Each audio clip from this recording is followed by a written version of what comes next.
इसका सेकंड सवाल क्या दिया गया है, ये बिंदु दिए गए हैं, मान लेते हैं P, ये Q है और ये R है और ये S है। तो यहाँ हम निकालेंगे पहले PQ के बीच की दूरी। तो PQ के बीच की दूरी के सूत्र का यूज़ करते हुए निकालेंगे।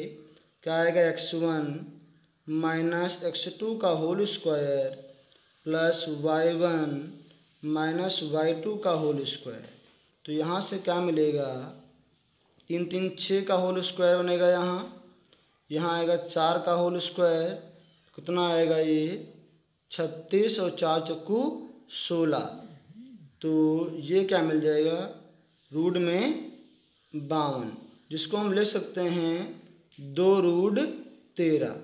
इसी प्रकार अब हम ज्ञात करेंगे कितना, Q और R के बीच की दूरी। तो Q और R के बीच की दूरी ज्ञात करने के लिए हम दूरी के फार्मूले का प्रयोग करेंगे। क्या होगा, x1 और माइनस x2 का whole square plus y1 minus y2 का होल स्क्वायर। तो 3 का होल स्क्वायर क्या आएगा, 9 आएगा, यहाँ बचेगा 2 का होल स्क्वायर 4, तो 9 4 क्या हो गए 13। तो इसी प्रकार अब हम ज्ञात करेंगे RP, R और P के बीच की दूरी। तो फार्मूला क्या है, x1 माइनस x2 का whole square plus y1 minus y2 का होल स्क्वायर।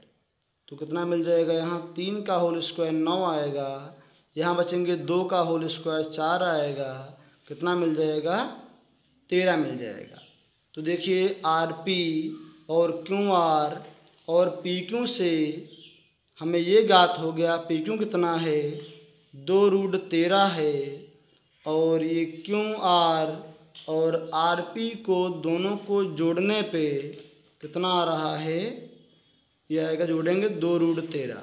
देखिए दो भुजाओं को जोड़ने पर एक भुजा के बराबर आ रहा है। इस प्रकार ये क्या होंगे, PQR क्या होंगे, एक रेखा में होंगे, एक रेखा में होंगे, अर्थात कोई चतुर्भुज नहीं होगा, कोई चतुर्भुज नहीं बनेगा, अर्थात इन बिंदुओं से कोई चतुर्भुज नहीं बनेगा। देखिए इसका लास्ट पार्ट क्या दिया गया है, इसका जो लास्ट पार्ट है उसमें भी 3 बिंदु दिए गए हैं। वो बिंदु क्या दिए गए हैं, 4,5 और 7,6 और 4,3 और यहाँ दिया गया है 1,2। इसको मानते हैं P, ये Q, ये R है और ये S है। तो यहाँ भी हम निकालेंगे PQ के बीच की दूरी। तो कितना आएगा, PQ के बीच की दूरी निकालेंगे दूरी के फार्मूले का प्रयोग करते हुए। तो x1 माइनस x2 का whole square plus y1 minus y2 का होल स्क्वायर।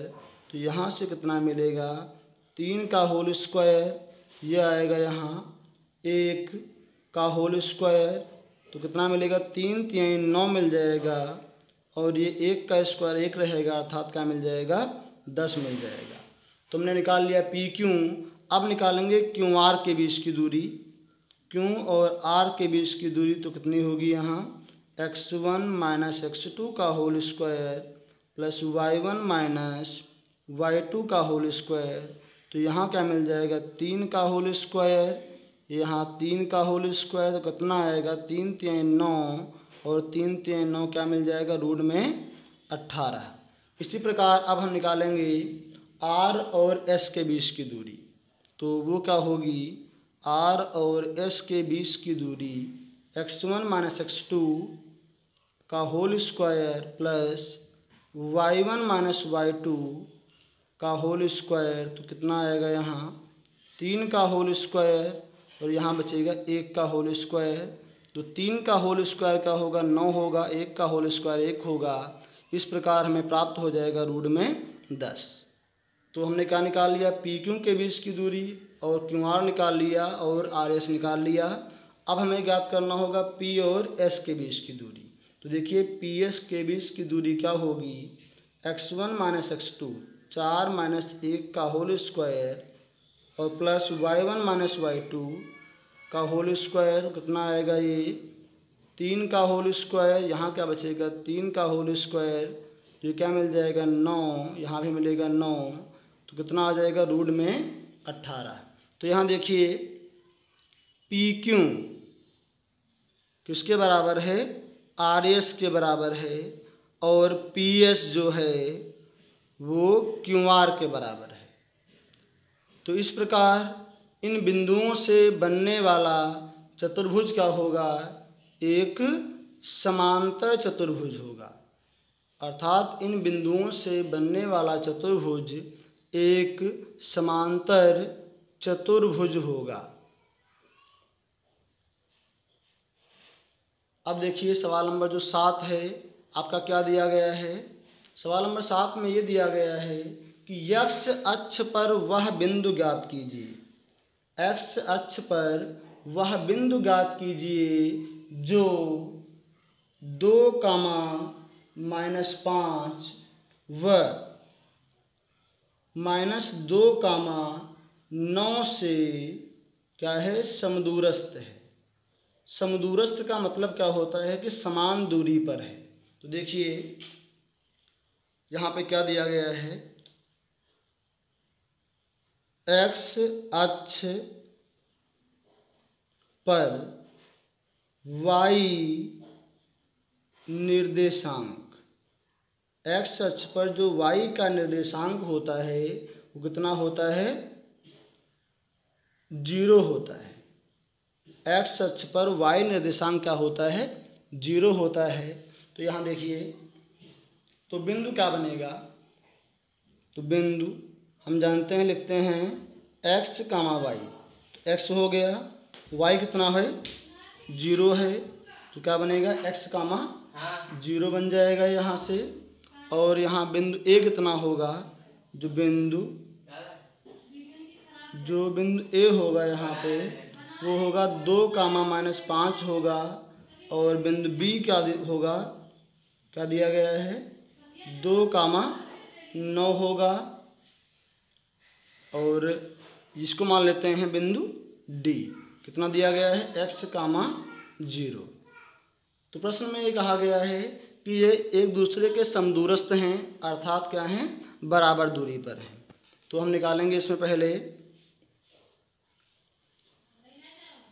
देखिए इसमें कहा है कि जो बिंदु D है ये A और B दोनों से समदूरस्थ है।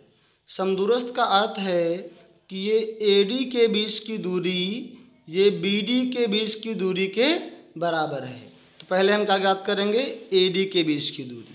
तो देखिए AD के बीच की दूरी क्या मिलेगी, दूरी के फार्मूले से x1 माइनस x2 का whole square plus y1 minus y2 का होल स्क्वायर। तो यहाँ से कितना मिल जाएगा, ये a माइनस b का होल स्क्वायर है, तो क्या आएगा a स्क्वायर और प्लस b स्क्वायर माइनस का 2, a कितना है 2 है, और इंटू b कितना है x है। यहाँ कितना आएगा 25 बन जाएगा ये। तो यहाँ से क्या प्राप्त हो जाएगा, x स्क्वायर और 2 दूना 4x, 25 और 4 कितने हो गए 29 हो गए। तो यहाँ हमने क्या ज्ञात कर लिया, AD के बीच की दूरी। अब हमें ज्ञात करना है BD के बीच की दूरी। तो देखिए BD के बीच की दूरी क्या होगी, x1 मीन्स x और माइनस होता है x2, कितना माइनस का 2 है, बनेगा प्लस का 2 का whole square plus y1 means 0 minus y2 means 9 का होल स्क्वायर। तो क्या आएगा, a प्लस b का होल स्क्वायर है तो होगा a square plus b square plus 2 into a into b। 9 का स्क्वायर क्या होगा 81 हो जाएगा, यहाँ से 9 का स्क्वायर। तो हमें क्या मिल जाएगा, यहाँ से x स्क्वायर 2 दूना 4x बनेगा, यहाँ 81 और 4 कितने हो जाएंगे, ये 85 हो जाएंगे। तो देखिए इसमें ये कहा गया है कि जो D बिंदु है A और B से समदूरस्थ है, अर्थात क्या है, इनके बीच की दूरी बराबर है, अर्थात AD किसके बराबर है, BD के बराबर है। क्या इसमें कहा है, AD जो है, AD किसके बराबर है, BD के बराबर है। अब देखिए AD का मान कितना है, AD का मान आपका ये आया है, तो AD का जो मान होगा आपका ये है, किसके बराबर है, ये BD के मान के बराबर है। और BD का मान कितना लिखा हुआ है, x² प्लस का 4x प्लस का 85। अब देखिए दोनों रूट लगा हुआ है, तो हम क्या कर देंगे, दोनों पक्षों का वर्ग कर देंगे, जिससे ये रूट हट जाएंगे। तो क्या आएगा, x² माइनस का 4x प्लस का 29 बराबर x² प्लस का 4x प्लस का 85। तो ये कैंसिल होगा यहाँ से, इसको हम इधर लाएंगे तो क्या बनेगा, 4x इधर आएगा, माइनस का हो जाएगा 4x, इसको उधर भेजेंगे तो माइनस हो जाएंगे, तो कितना आ जाएगा, यहाँ पे मिलेगा 56। तो ये कितने होंगे, 4 और 4 8x बराबर 56। तो x कितना हो जाएगा, 56/8, 8 × 56, तो x का मान क्या मिल जाएगा, माइनस का 7। तो ये x का मान कितना मिला, माइनस का 7। तो वो बिंदु क्या होगा, देखिए हमने बिंदु क्या माना था, x, 0। तो x का मान कितना है, -7 है, तो क्या आएगा, -7, 0। इस प्रकार x अक्ष के बिंदु के निर्देशांक क्या होंगे, -7, 0 होगा। अब देखिए अगला क्वेश्चन सवाल नंबर 8 क्या दिया गया है। तो सवाल नंबर 8 है, वो दिया गया है कि y का मान ज्ञात कीजिए जिसके लिए बिंदु P जो कि 3, -3 है और Q जो कि 10, y है और इनके बीच की दूरी अर्थात PQ कितना दिया गया है, 10 मात्रक है। अब देखिए इनके बीच की दूरी दी गई है, हम जानते हैं कि फार्मूला होता है दूरी बराबर √x1 मीन्स कितना, 2 माइनस x2 मीन्स 10 का होल स्क्वायर प्लस y1 और माइनस y2 का होल स्क्वायर। तो PQ का मान क्या दिया गया, 10 है, तो यहाँ हम 10 पुट करेंगे। अंदर कितना आएगा, 8 आएगा, तो 8 का स्क्वायर। यहाँ देखिए दोनों माइनस के हैं तो प्लस हो जाएंगे, क्या बनेगा, a + b का होल स्क्वायर, तो क्या होगा, a² मीन्स 3 का स्क्वायर प्लस b² और प्लस 2a × b। अब देखिए दोनों पक्षों में क्या है, यहाँ पर रूट लगा हुआ है, इसलिए दोनों पक्षों में वर्ग कर देंगे। तो क्या हो जाएगा, यहाँ 10 का वर्ग हो जाएगा, यहाँ से आपका स्क्वायर हट जाएगा, कितना आएगा, 8 का स्क्वायर 64, 3 का स्क्वायर 9 मिलेगा, यहाँ आएगा y² प्लस का 3 दूना 6y, कितना बनेगा, ये 10 दहम 100 मिलेगा। तो बराबर यहाँ ही कितना हो जाएगा, इसको अगर हम जोड़ देंगे यहाँ से तो कितना बनेगा, ये 64 और 9 ये बन जाएगा कितना, 73 प्लस y² प्लस का 6y, इसको इधर लाएंगे माइनस का हो जाएगा, तो यहाँ क्या मिलेगा, y² प्लस का 6y घट जाएंगे 100 से, आएगा माइनस का 27 बराबर 0। यह एक द्विघात समीकरण है, तो इसको हम कैसे हल करेंगे, देखिए 9 × 27 होता है, 9 से अगर 3 घटा दे कितना आ जाएगा, 6 आ जाएगा यहाँ पे। तो y² मुझे 6 लाना है, तो 9y से अगर 3y को माइनस कर दें तो 6y आएगा, माइनस का 27 बराबर 0। अब देखिए 2 का बना लीजिए पेयर, इसमें मिल रहा है आपका y कॉमन, तो y को कॉमन लीजिए, अंदर क्या आएगा, y + 9, यहाँ इसमें 3 कॉमन लीजिए, अंदर क्या मिलेगा, y + 9 बराबर 0। ये 2 बार लिखे हैं तो इसको हम कॉमन ले लेंगे, आएगा y + 9, क्या बचेगा, y - 3 बराबर 0। ये दोनों 0 के बराबर हैं, इसलिए एक बार हम कर देंगे y - 3 बराबर 0, तो y का मान कितना आएगा, 3 आएगा। पुनः दूसरी बार क्या लिखा हुआ है, y + 9 बराबर 0, तो इसको उधर भेजेंगे तो y का मान क्या मिलेगा, -9 मिलेगा। इस प्रकार y के 2 मान क्या होंगे, 3, -9।